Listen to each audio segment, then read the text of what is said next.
tanpa penjamin. Kita harus ingat bahwa ini adalah penerus ke-267 Rasul Petrus. Saya pikir mungkin kepausan adalah tipuan terbesar yang pernah dipaksakan kepada dunia atas nama Kristen. Jika percaya yang pertama, saya pakai jubah dan topi lucu. Paus ini menghadapi tantangan yang jauh lebih besar, mengklarifikasi doktrin Kristen dan Katolik. Mereka akan terus-menerus menggesernya lebih jauh dan lebih jauh ke kiri secara teologis dan politis. Itu semua saling terkait pada titik ini, dan saya menanyakan ini dengan sangat rendah hati, Raymond, karena saya bukan Katolik. Tetapi apakah dia progresif dalam nada Paus Fransiskus? Baiklah, ini masalah besar di sini. Agama Katolik telah memilih Paus baru. Kepausan sendiri bermasalah. Tetapi ini sangat serius bagi umat Kristen karena Paus terus condong kiri. Paus adalah posisi yang serius dan peran ini akan membawa banyak hal lebih jauh dan lebih jauh pada agenda progresif dan akan mengubah cara orang memandang agama Kristen karena sayangnya kebanyakan orang memandang gereja Katolik. Gereja Katolik dipandang Kristen oleh banyak orang di dunia, termasuk Amerika. Mereka tidak tahu perbedaan antara Protestan dan Katolik. Dan jika mereka tahu, mereka hanya berpikir bahwa mereka adalah denominasi yang berbeda. Jadi sangat memprihatinkan bahwa kita dapat memiliki seorang paus yang tampaknya ingin terus mengikuti garis Paus Fransiskus. Dia sepertinya mendukung imigrasi ilegal, pernikahan sesama jenis, dan hak LGBT. Dia terus mengikuti jalan itu. Kita berurusan dengan pengendalian iklim dan semua jenis hal seperti itu akan menjadi bagian dari hal-hal yang dia dorong dan ini adalah sesuatu untuk melawan kebijakan konservatif karena dia menyuarakan penentangannya terhadap itu. Kita akan melihat ini. Kita juga akan mendengar dari Votip dan John MacArthur mengenai kepausan. Jadi mari kita mulai. Selamat datang di Truth Transforms. Nama saya Adam Markley. Kita akan langsung membahasnya. Pertama, ingin memberitahu Anda bahwa ada sumber daya gratis untuk Anda jika Anda baru pertama kali mampir di sini. Judulnya Lessons in Philippians. Itu adalah e-book pendek dalam kitab Filipi. Mungkin bisa menjadi sesuatu yang menghibur di masa kacau yang sedang kita jalani. Anda dapat mengambilnya di preachingforgods.org/miringgif. Mari kita bahas kontennya di sini dan kita akan berbicara tentang paus ini. Akan langsung ke klip pertama ini yang memperkenalkannya dan dia beberapa hal di sini. Anda tahu, kita akan membahas ini terlebih dahulu. Beberapa hal yang perlu diketahui tentangnya. Dia adalah paus ke-267 dan yang pertama dari Amerika Serikat. Dia memiliki gelar sarjana sains dalam matematika. Dia dari Ordo St. Augustine. Dia seorang Agustinian. Dia memiliki gelar Master Teologi. Dia ditabiskan sebagai pendeta 1982. Beberapa fakta menarik lainnya di sana. Saya mungkin akan kembali ke sana. Saya hanya akan langsung ke klip ini sekarang. Di mana saya melihat ini di Fox News dan kita akan mulai ini. Pidato pertamanya saat ia tampil di wawancara, beberapa klipnya akan saya putar. Dan kita akan langsung ke hal pertama ini. Sejarah dibuat saat orang Amerika pertama dipilih sebagai paus baru gereja Katolik. Kardinal Robert Pavos sekarang adalah Paus Leo pertama ke-14. Dia berusia 69 tahun dari Chicago dan lulusan Universitas Villanova. Pemandangan kota Vatikan saat ia pertama kali berpidato sebagai paus. Tuhan mencintai semua orang. Kejahatan tidak akan menang. Kita semua di tangan Tuhan. Jadi tanpa rasa takut, bersatu, bergandengan tangan dengan Tuhan dan di antara kita sendiri. Kita maju. Nah, begitulah, dia melanjutkan dengan mengatakan bahwa setiap orang adalah anak Tuhan, yang tidak benar. Anda bersama Kristus atau Adam? Anda berada di dalam tubuh Kristus atau tidak? Hanya kasih karunia, iman, dan Yesus Kristus yang menyelamatkan. Tetapi beberapa hal tentang dia. Paus Fransiskus memilihnya langsung untuk beberapa peran berbeda. Ia berkewarganegaraan ganda. Dia orang Amerika dan dia orang Peru. Layar saya menunjukkan ia bertugas lama di Peru, tahun 1985 sampai tahun 1998, lalu kembali ke AS tahun 99.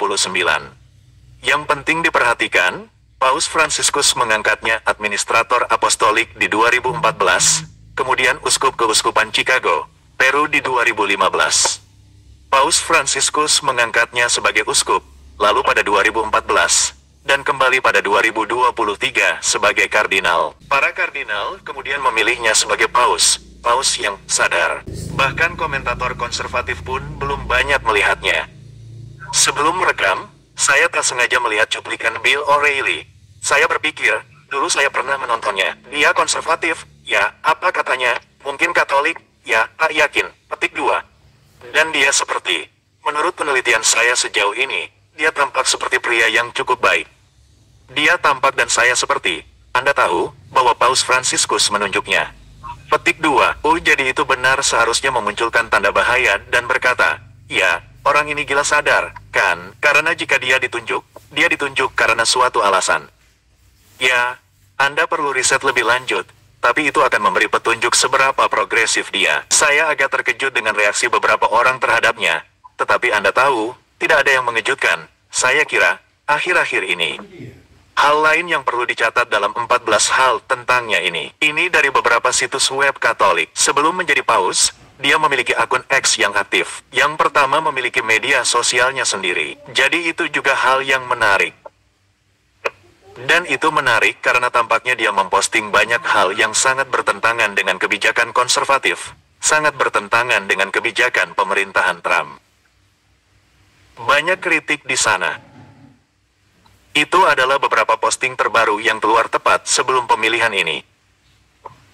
Itu semua berasal dari artikel 14 hal yang perlu diketahui tentang Paus Leo pertama ke-14. Paus kelahiran AS pertama di apapun saya tidak tahu situs web apa berita Katolik. Baiklah, jadi kita akan melanjutkan dan berbicara tentang Paus Leo di sini sebentar. Paus Fransiskus lebih tepatnya. Kita akan membahas tentang Paus Fransiskus dan sekadar mengingatkan kita tentang apa yang dikatakan Paus Fransiskus. Anda ingat ketika Paus Fransiskus berbicara tentang banyaknya jalan menuju Tuhan? Ya, jika Anda belum melihatnya, mari kita lihat sekarang. Baiklah, dan kita akan menonton klip Paus Fransiskus itu. Video ini dari September tahun 2024, sekitar 8 bulan lalu.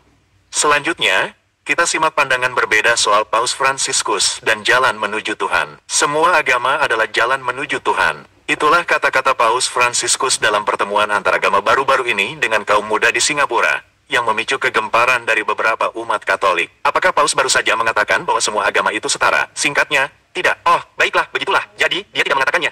Baiklah, kalau begitu kita akan menonton dan menilai sendiri. Karena setiap agama adalah cara untuk mencapai Tuhan. Semacam perbandingan. Contohnya adalah mereka seperti bahasa yang berbeda untuk sampai pada Tuhan. Oke, kedengarannya seperti itulah yang dia katakan kepada saya. Tapi kita akan biasanya klip berakhir di sana. Yang sudah beredar dan mereka tidak terus memutarnya. Kita ingin terus memutarnya untuk konteks. Mungkin dia mengklarifikasi ini. Tapi Tuhan adalah Tuhan untuk semua. Dan jika Tuhan adalah Tuhan untuk semua, maka kita semua adalah putra dan putri Tuhan. Tapi Tuhanku lebih penting daripada Tuhanmu. Benarkah? Hanya ada satu Tuhan dan masing-masing dari kita adalah bahasa untuk berbicara untuk sampai pada Tuhan Muslim. Ada jalan yang berbeda. Jadi dia sangat jelas mengajarkan universalisme dan ini adalah orang yang menunjuk paus baru ini dan kita tidak perlu khawatir sama sekali. Tidak. Cukup yakin dia akan mengikuti jalan yang sama. Namun apa yang Alkitab katakan? Ya, Alkitab mengatakan dengan sangat jelas bahwa Yesus adalah satu-satunya jalan. Yohanes 14:6-7, Yesus berkata pada Thomas, "Akulah jalan, kebenaran, dan hidup. Tak seorang pun kepada Bapa, kecuali melaluiku." Dan Rasul Petrus yang menjadi dasar tradisi kepausan palsu Gereja Katolik Roma. Dan inilah yang Petrus katakan, hanya melaluinya keselamatan ada, karena tak ada nama lain di langit yang diberikan manusia untuk diselamatkan. Jadi Alkitab menjelaskannya dengan sangat jelas. Kita diselamatkan melalui iman kepada Yesus Kristus saja. Kita tidak diselamatkan oleh apapun selain dari itu. Ini bukan banyak jalan menuju Tuhan. Namun, itulah yang telah diajarkan. Itulah yang diajarkan Paus Fransiskus. Ia mengajarkan universalisme. Namun, tunggu sebentar, mari kita periksa ulang. Apakah Paus baru saja mengatakan bahwa semua agama itu sama? Singkatnya, tidak. Oke, mungkin ia tak mengatakannya, tapi kedengarannya begitu. Lanjut, kita bicarakan wawancara itu. Kita akan kembali ke wawancara ini sekarang dan wawancara Fox News ini. Kita akan melanjutkannya. Ada beberapa hal menarik di sini. Mari kita lanjutkan. Pria yang diwawancarai di sini adalah seorang Katolik yang taat. Kontributor Fox News, ia meliput 3 konklav. Jadi, kita akan langsung masuk saat dia diperkenalkan. Mari kita mulai. Raymond, saya senang Anda hadir di acara ini. Anda tahu banyak tentang gereja Katolik dan saya pikir semua orang tertarik hari ini untuk mendengar reaksi Anda terhadap Paus Leo ke-14. Nah, saya ada di sana di Peter Square, dan lihatlah, Anda akan tercengang setiap kali ada paus baru. Kita harus ingat bahwa ini adalah penerus ke-267 dari Rasul Petrus. Ya, itu menjijikkan untuk didengar. Penghujatan. Orang yang Yesus berikan kunci kerajaan surga. Jadi itulah inti dari semua ini. Ketika Anda melihat pria itu sendiri, Robert Post, sekarang Leo pertama ke-14, Anda harus mundur karena satu peringatan yang akan saya tambahkan ke semua yang akan saya katakan, Will, adalah ini. Ketika seorang pria mulai memangku jabatan kepausan ini, itu pasti mengubahnya. Bahwa ada sesuatu yang terjadi pada kepribadiannya, bahkan ajaran orang itu. Jadi, tak bisa dipastikan pria yang dulu dia akan menjadi paus esok. Tetapi berikut ini garis besarnya. Anda tahu, dia dari Chicago. Dia dikenal sebagai seorang yang lebih progresif di gereja. Jika Anda menyukai Paus Fransiskus, Anda akan menyukai Leo ke-14. Maksud saya, di sana, dia dikenal sebagai seorang yang progresif. Jika Anda menyukai Paus Fransiskus, Anda akan menyukainya. Tetapi kemudian mereka melanjutkan, ada percakapan yang berbeda. Dalam wawancara ini, mungkin dikatakan bahwa ia mengenakan pakaian tradisional dan mungkin ia akan lebih konservatif dan sepertinya kalian konyol dalam komentar kalian. Oke, mari kita lanjutkan. Apakah kalian menghargai kebenaran yang dinyatakan dalam episode ini? Apakah kalian ingin diingatkan tentang kebenaran Tuhan setiap hari? Kalian mungkin ingin mengambil cangkir kopi Truth Transforms. Cangkir itu tersedia di toko barang dagangan. Kalian juga bisa mendapatkan kaos, hoodie, atau bahkan topi. Saya pikir kalian akan menemukan sesuatu yang menjadi berkat bagi kalian. Ada banyak desain yang bagus. Itu juga cara yang bagus untuk mendukung pelayanan. Kunjungi www.prayingforgodsglory.org/marriage dan dapatkan diskon 15% hari ini. Tuhan memberkati kalian dan kembali ke acara ini. Jadilah stiker bumper saya di sini. Oke, modelnya sangat mirip. Bahkan dalam pidatonya di Loya hari ini, dia berkata kita harus menjadi gereja yang bersatu untuk keluar dan bertemu dan berdialog satu sama lain di dunia. Bahwa kita harus berjalan bersama. Itu adalah bahasa gaul klasik Paus Fransiskus. Saya akan menjelaskan artinya, karena siapa yang tahu arti sonatel? Mereka bahkan tidak tahu. Para uskup bahkan tidak tahu. Baiklah, ini masalah besar di sini. Pada dasarnya artinya adalah untuk mendemokratisasi dan membuka pengambilan keputusan di gereja bahkan praktik dan doktrin iman. Bahkan praktik dan doktrin iman. Jadi mari kita ubah doktrinnya. Mari kita izinkan setiap orang untuk memformat doktrin dan terus membuatnya semakin progresif sehingga kekristenan, Katolikisme yang pada dasarnya dipandang dunia sebagai kekristenan tidak lagi dapat dikenali. Paus Fransiskus percaya bahwa tidak hanya menyatukan para kardinal untuk membantunya membentuk ajaran atau menyempurnakannya untuk masa itu, tetapi juga mengundang semua orang, termasuk ateis dan non-percaya, kaum muda, dan sekelompok pendeta terpilih yang disukainya, dan beberapa kardinal lain, tetapi bukan ateis dan semua agama lain, dan tentu saja itu akan mencakup agenda LGBT. Jadi, itu saja, dan itulah yang saya maksud dengan membuatnya tidak dapat dikenali, yaitu membuatnya seperti gereja Metodis bersatu yang berkata, ya, kita masih gereja, dan Anda berkata, tidak, Anda gereja murtad. Seluruh dewan kardinal, dan sebagian dari hasil kehendak Paus ini adalah karena Paus Fransiskus memilih 108 dari 133 elektor. Jadi, Anda mungkin membayangkannya akan seperti ini, meski mereka dari belahan dunia yang jauh dan mungkin tak seideologi. Ternyata mungkin ya. Yang penting, saya sudah bicara dengan beberapa kardinal sejak pemilu. Uang adalah masalah besar. Apakah gereja pada dasarnya bangkrut? Wall Street Journal baru-baru ini menulis artikel. 4 miliar, defisit 2 miliar dolar, utang pensiun 400 juta dolar yang tidak dapat mereka bayar. Jadi, dia memiliki gelar matematika. Rupanya dia pandai mengelola keuangan, mungkin bisa mengatasi masalah itu. Banyak kardinal Afrika dan kardinal Asia dan mereka yang berasal dari belahan dunia lain berpikir, bawalah orang Amerika ke sini. Mereka dapat membantu membersihkan, menata buku, dan tepat waktu kereta. Orang ini telah bekerja di sini selama 3 tahun di Vatikan. Dia adalah kepala keuskupan. Jadi dia tahu sedikit tentang pemerintahan di sini, tetapi dia sedikit orang luar. Mereka kira dia bisa mereformasi tempat itu dan mencapai solvensi keuangan. Itu sebagian saja, tetapi ada tantangan yang jauh lebih besar bagi Paus ini, Will, yaitu mengklarifikasi doktrin Kristen dan Katolik agar menjadi jelas. Paus Fransiskus mengaburkan. Dengarkan itu, Klarifikasi doktrin Katolik yang berarti akan terus-menerus menggesernya lebih jauh dan lebih jauh ke kiri secara teologis dan politis. Itu semua saling terkait pada titik ini dalam banyak hal dan menyebabkan banyak kebingungan. Orang berharap Paus Leo akan menenangkan Petrus ini. Jadi, izinkan saya. Oke, saya ingin Anda memperhatikan tanggapannya di sini karena dia akan menanggapi dengan cara seperti Anda tahu. Saya ingin menghormati penghormatan Tuhan dan Katolik Anda. Tetapi saya punya pertanyaan politik penting sebagai seorang konservatif. Raymond, pertanyaan ini berdasarkan bagian penting kepausan itu. Dan saya menanyakan hal ini dengan sangat rendah hati. Raymond, karena saya bukan seorang Katolik. Dan saya memahami bahwa Paus dipilih dan ditahbiskan oleh Tuhan dan itu bukanlah jabatan politik. Itu tidak sama dengan memilih senator Amerika Serikat. Jadi, tidak tepat bertanya apakah dia konservatif, apakah dia liberal. Tetapi apakah dia progresif seperti Paus Fransiskus? Itu tampaknya menjadi pertanyaan besar. Dan saya mendengar Anda mengatakan jawabannya adalah ya. Kepentingannya terletak pada posisinya dan bagaimana ia memimpin dalam isu-isu seperti perubahan iklim, DI, LGBT, dan kita bertanya-tanya di mana visi baru ini akan berada untuk gereja Katolik. Harapan muncul kemauan abadi bahkan di kota abadi. Dan inilah yang akan saya katakan. Itu campuran. Catatannya adalah campuran. Tetapi ada indikasi ketika Anda melihat Paus keluar hari ini. Oke, begitulah. Jadi, dia akan bicara soal pakaian tradisional, mungkin membuatnya tampak konservatif, dan saya tak bisa terlalu menonjolkannya. Kita akan melanjutkan. Baiklah, selanjutnya, kita saksikan klip Vodi Bakam tentang kepausan di Matius 16, argumen utamanya di situ, di mana mereka mengatakan bahwa ini adalah suksesi apostolik. Dan itu lebih dari sekadar suksesi apostolik seperti itu kita semua mengikuti ajaran para rasul. Atau bahwa kita berada di garis para rasul dan para nabi.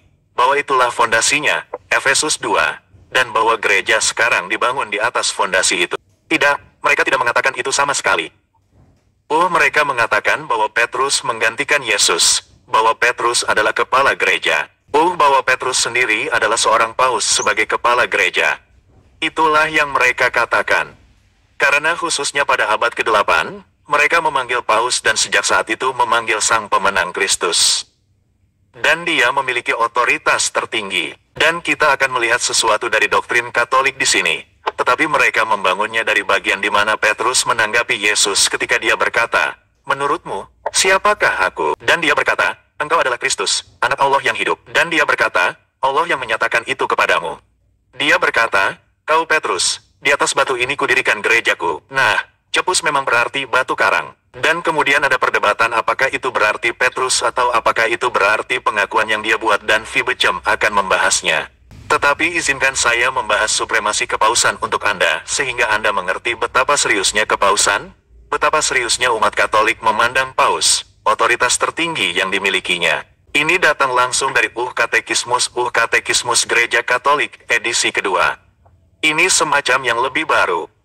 Itu muncul dalam hasil mengenai gereja Amerika. Jadi bagaimanapun 82 Paus Uskup Roma dan penerus Petrus adalah sumber dan fondasi yang tak terlihat dan abadi dari kesatuan para uskup dan seluruh perusahaan umat beriman. Paus Roma berkuasa penuh, tertinggi, dan universal atas seluruh gereja karena jabatannya sebagai wakil Kristus dan gembalanya.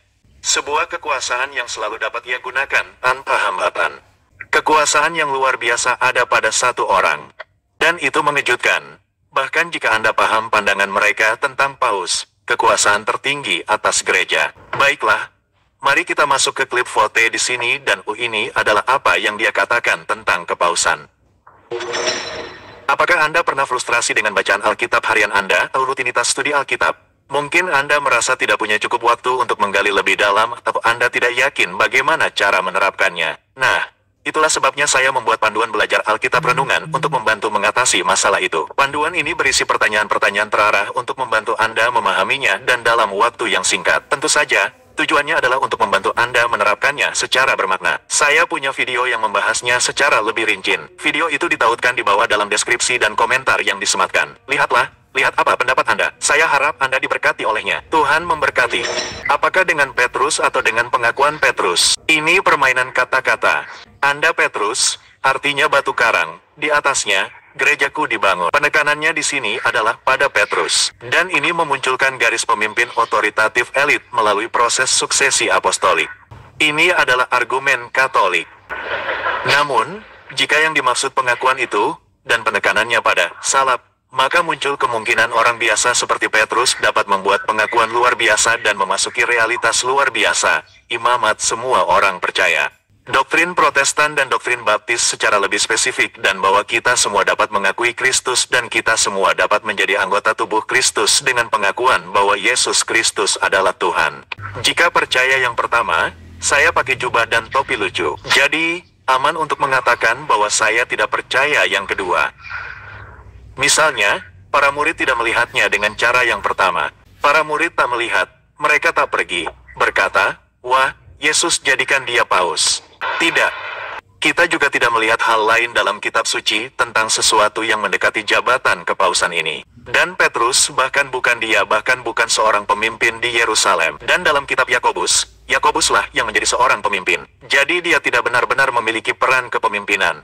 Dan kemudian di bagian selanjutnya dari bab ini, saya pikir bab 16 adalah saat Petrus ditegur dan Yesus berkata, "Enyahlah, setan." Petrus tidak memiliki hal-hal yang berjalan dengan baik untuknya sepanjang waktu. Kita lanjutkan dengan Fodi. Di pasal 18 ayat 1, murid-murid mengeluh kepada Yesus, "Siapakah yang terbesar di kerajaan surga?" Nah, jika bab 16 telah menetapkan Yesus bahwa Petrus adalah batu karang yang di atasnya gereja akan dibangun, bab 18 tidak masuk akal. Bab 18 ayat 1. Mengapa Anda datang kepada Yesus dan bertanya siapa yang terbesar jika di bab 16 hal itu sudah ditetapkan? Yesus jelas tidak bermaksud seperti itu. Dalam Matius pukul 20:25-28, Yesus berkata, "Kamu tahu bahwa penguasa bangsa-bangsa memerintah rakyatnya dengan keras, dan pembesar-pembesar mereka berkuasa atas mereka. Tidak demikian di antara kamu, barang siapa ingin menjadi besar, hendaklah menjadi pelayanmu, dan barang siapa ingin menjadi terkemuka, hendaklah menjadi hambamu. Sebab Anak Manusia datang bukan untuk dilayani, melainkan melayani dan memberikan nyawanya sebagai tebusan bagi banyak orang." Terdengarnya Petrus tak diangkat jadi paus.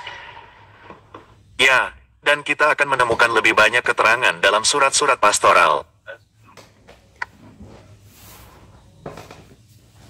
Surat-surat itu memberi instruksi spesifik soal gereja, ibadah, siapa yang berkhotbah, kualifikasi penatua dan diaken, serta larangan bagi mereka. Namun, tak ada yang mendekati kepausan. Saya rasa Petrus pun tak melihatnya demikian. Dalam kitab yang namanya, 1 Petrus bab 5, 3 ayat pertama di sana memperjelas bahwa Petrus tidak melihat dirinya sebagai paus. Ia tidak melihat dirinya sebagai batu karang yang di atasnya gereja dibangun. Ia menulis, "Maka ku nasihati para penatua, sebagai sesama penatua dan saksi penderitaan Kristus, serta yang akan turut serta dalam kemuliaannya kelak. Gembalakanlah kawanan domba Allah di antara kamu, bukan karena paksaan, melainkan sukarela, sesuai kehendak Allah, bukan untuk mencari keuntungan, melainkan dengan penuh kerelaan. Janganlah berlaku sebagai penguasa atas kawanan domba itu, tetapi jadilah teladan bagi mereka." Para pengikut tak melihat Petrus sebagai paus. Yesus menegaskan Petrus bukan paus. Petrus pun menyatakan bukan dirinya paus. Jadi, ini tradisi manusia, doktrin penghujatan yang menempatkan manusia menggantikan Kristus, ciri kepausan. Mengapa hal semacam ini diunggah? Franklin Graham, sudahkah Anda melihat ini? Setelah wafatnya Paus Fransiskus, ia berkata demikian, "Paus Fransiskus wafat pagi ini setelah berjuang melawan masalah kesehatan. Ia dapat mengadakan pertemuan dan tampil di beberapa perayaan Minggu Suci Vatikan dan beberapa hari terakhir. Jadi, ia hanya memposting sesuatu tentang belasungkawa dan berdoa untuk orang-orang dan segala macam hal akan sangat tepat. Tapi ini yang ia katakan. Tahun lalu, di Naples, saya bertemu dan berbincang dengannya saat berkhotbah. Berdoa untuk gereja Katolik saat mereka memulai proses pemilihan paus lain. Tidak. Kami jika yang Anda maksud adalah bahwa paus memiliki banyak pengaruh dan tentu saja kami tidak akan berdoa agar itu bukan paus yang seperti itu, maka saya bisa mengerti itu. Tetapi sebagai seorang Kristen evangelis, mengapa Anda mengatakan berdoa untuk gereja Katolik dan pemilihan paus mereka? Tidak, Anda tidak berdoa untuk pemilihan jabatan yang menghujat. Anda tidak berdoa untuk pemilihan sesuatu seperti itu. Anda bisa saja tidak melakukannya, seperti kami tidak menerima paus. Jangan langsung bilang, "Oh ya, saya terima kepausan." Karena pada dasarnya itulah yang Anda katakan, "Saya menerima kepausan," atau memandang mereka sebagai saudara atau semacamnya. Maksud saya bisa mengerti. Anda tahu, ya, kami jelas lebih suka melihat paus yang konservatif daripada paus yang liberal. Tetapi Anda tidak menerimanya sebagai jabatan yang sah. Saya kira, itulah masalahnya di sini. Dan saya melihatnya sebagai masalah serius. Dan saya bukan satu-satunya. Gulir ke bawah, ada yang bilang Mike Winger bilang, aneh. Ada beberapa orang lain yang tidak mengerti. Saya berdoa agar mereka mengakui Yesus sebagai satu-satunya perantara dan imam besar. Amin. Lihat beberapa komentar bagus di sana. Saya tidak akan pernah menyumbang ke Samaritan Spurse lagi. Katolik itu jahat dan menuntun banyak orang ke neraka. Itulah yang perlu Anda katakan di jam ini. Ya. Dan itulah hal-hal yang perlu dikatakan pada saat itu. Jadi itu tidak penting. Ya, itu hanya konyol. Jadi inilah yang John MacArthur katakan tentang kepausan. Mungkin kepausan tipuan terbesar yang pernah dipaksakan pada dunia atas nama Kristen. Itu adalah penyembahan berhala yang arogan. Itu adalah penyembahan berhala yang arogan. Hal yang mengerikan, seperti kata J.C. Ryle, sistem penyembahan besar meliputi gereja, Maria, orang kudus, gambar, relik, pendeta, dan paus serta sakramen. Sebuah penyembahan berhala yang sangat besar. Itu menggoda. Itu setan. Gereja sejati tidak ada hubungannya dengan itu. Itu tidak memiliki Kristus. Kepala gereja, seperti yang saya katakan kepada Anda beberapa minggu yang lalu ketika kita membahas ini untuk memulai, tidak lain adalah Kristus. Kolose pukul 1:18, dia adalah kepala tubuh, gereja. Dialah yang pertama bangkit dari antara orang mati, sehingga dia sendiri akan datang untuk memiliki tempat pertama dalam segala hal. Itulah yang saya katakan tadi pagi, meremehkan Kristus dan Anda meninggikan para pendeta. Meninggikan Kristus dan para pendeta akan lenyap. Amin. Ya, Anda menurunkan Kristus, mengangkat pendeta, pengulangan yang merendahkan Kristus. Dan itulah yang dilakukan oleh kepausan. Dan itulah yang dilakukan oleh apapun yang menempatkan pendeta Kristen pada status selebriti di mana orang-orang memuja mereka. Itu juga sama salahnya. Maksud saya, bukan hanya sama salahnya, tetapi sangat buruk. Jadi Yesus membahas hal ini. Dia berkata kepada orang Farisi hanya satu bab sebelumnya dari Yohanes Matius 16 di mana umat Katolik membangun doktrin mereka. Yesus berkata pada orang Farisi, adatmu membatalkan firman Tuhan, hai munafik. Yesaya bernubuat benar tentang kalian. Petik 2. Ia berkata, bangsa ini memuliakanku dengan bibir, hati mereka jauh. Sia-sia ibadah mereka, mengajarkan ajaran dan perintah manusia. Dan itulah yang kita lihat di sini. Kita melihat perintah-perintah manusia. Kita melihat tradisi-tradisi manusia. Jadi, berdoalah bagi teman-teman Katolik Roma agar mereka mengenal Tuhan. Bagikan Injil kepada mereka. Firman Tuhan, kebenarannya harus dikhotbahkan. Tuhan berdaulat, penganiayaan pasti. Bersukacitalah, saatnya tiba.